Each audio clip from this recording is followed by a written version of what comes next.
Hi, welcome to the fourth episode of Decode Issues Unfolded. In this episode, we'll decode India's great slowdown with focus on pre-COVID economic crisis in a two-part series. India was named the fastest growing large economy in 2018, but the GDP growth rate since then slumped from about 8% in 2018 to just about 4.5% in 2019. Well, this was a great crash. But now with COVID, the GDP has gone for a toss. The projections are there'll be a contraction in GDP. But in this episode, we'll constrain ourselves to the analysis of the economy before COVID. Now you may have a question in your mind.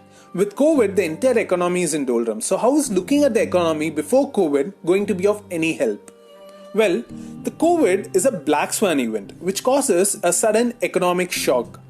Among many of its impacts, the prominent one is to deepen the prevailing structural issues in the economy. So any measure taken to address the current COVID economic crisis without addressing the inherently present pre-COVID structural issues will prove ineffective. So now looking back at the growth slump witnessed in 2019-20, the prominent reason being stated across the spectrum is a drastic fall in consumption demand.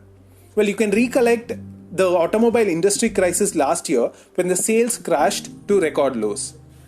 Well, the concern is because the consumption was the sole engine driving India's economic growth in the past decade and contributes to over 60% of India's GDP. Hence, there is no surprise that we saw a clamor from all sides, be it the industry or the economists, for inducing domestic demand growth by putting money in people's hands. But is fall in consumption the only reason for India's slowdown? And will reviving demand be the one-shot solution to reclaim India's GDP growth? These two questions stand before us, and we shall find answers to these in this episode. A country's GDP has four factors contributing to it: consumption, investment, government expenditure, and net exports, with exports minus your imports. In India's case though, the common perception is that India's growth has always and traditionally been fueled by household consumption or domestic consumer demand. Let's first look at how far that's true. To understand that, first we'll have to look at India's previous high growth period. And when we think of the high growth period of India, what strikes our mind is a dream run that Indian economy had from 2000 to 2010. Well, this was a decade when India's growth story started unfolding, with the economy expanding at an average annual rate of over 7% during this decade, even despite the global financial crisis in 2008. In fact, before 2008 crisis, the GDP growth rate averaged over 9% per annum. During this period, investment boomed, going up from 24% of GDP in 2000 to an unprecedented high of 40% by 2010. And the exports increased from 13% of GDP to over 22% in the same period. But the contribution of the household consumption to GDP had in fact come down from 63% to 55%, a decrease of 8% in the same 10 years. But consumption still formed over 55% of GDP.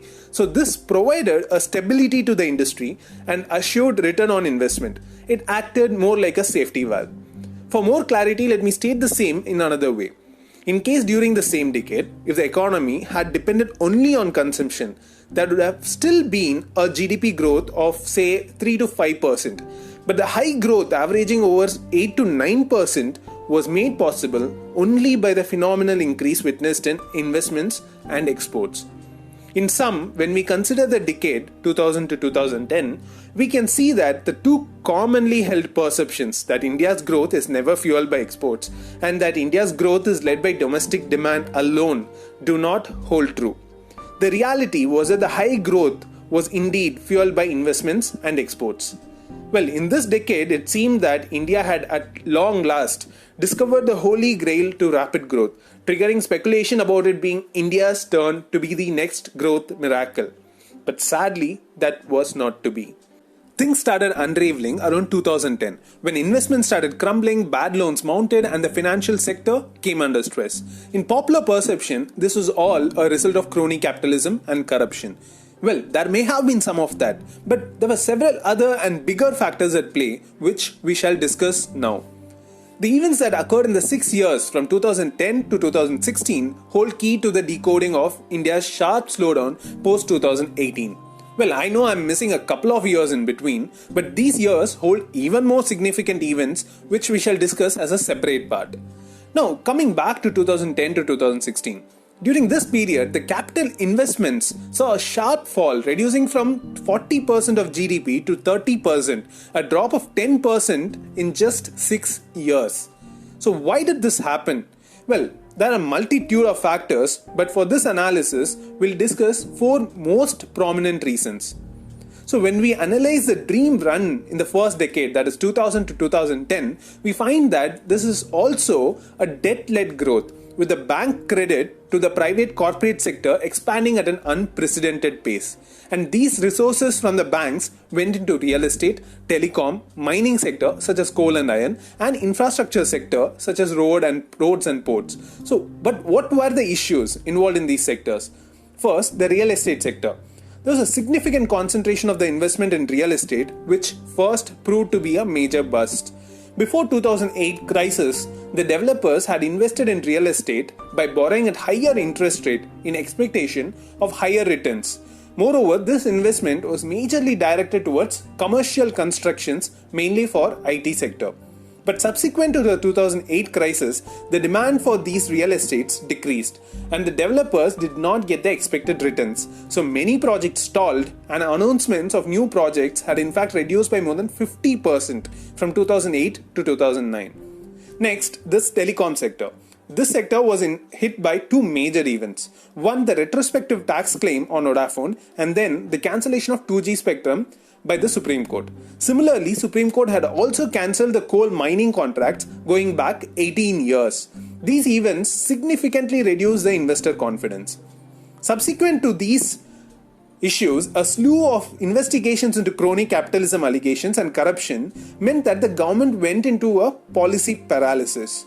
This also meant the infrastructure projects such as the roads and ports, which are already facing delays and losses due to the red tape, now suffered from a completely paralyzed government and bureaucracy.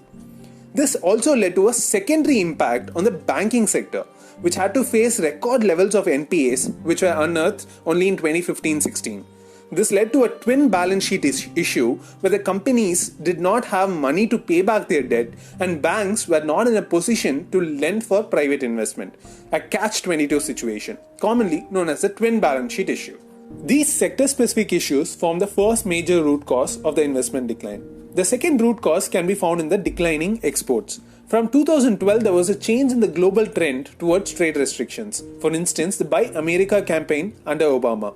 And global trade as a result started reducing, which also impacted India's growth. Even China in this period had slowed down, which affected India's iron ore and other natural resources exports. As we had seen earlier, the exports had contributed significantly to India's high growth rate in the first decade, that is from 2000 to 2010. But from 2012, the exports reduced from 25% of GDP to 19% of GDP by 2018, which also reduced the motivation for investment. The third root cause concerns the government expenditure. In such a circumstance, when investments are down and the exports are in decline, the government would be expected to invest in capital formation to give a boost to the economy.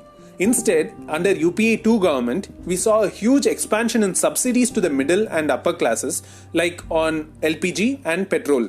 Even fertilizer subsidies, which mainly flow to the middle and larger farmers with irrigated farmlands, saw a substantial increase. Clearly, the money for this came from the reduction in capital expenditure. So instead of investing in capital formation and in social sector to boost education and health, all we had was a ballooning subsidy bill and fiscal deficit. With the new government in 2014, the hope was that there would be policies to revive investments and reforms to drive them in the right direction. But the investment bus was missed once again. Instead, the new policies caused shocks in the economy, further enhancing the prevailing structural issues. The lack of a long-term vision, coupled with high policy uncertainty, further reduced the scope for investments. The new investments in India, in fact, reached a 16-year low in 2018. We have now realized that the investments were down and we saw the reasons for it too.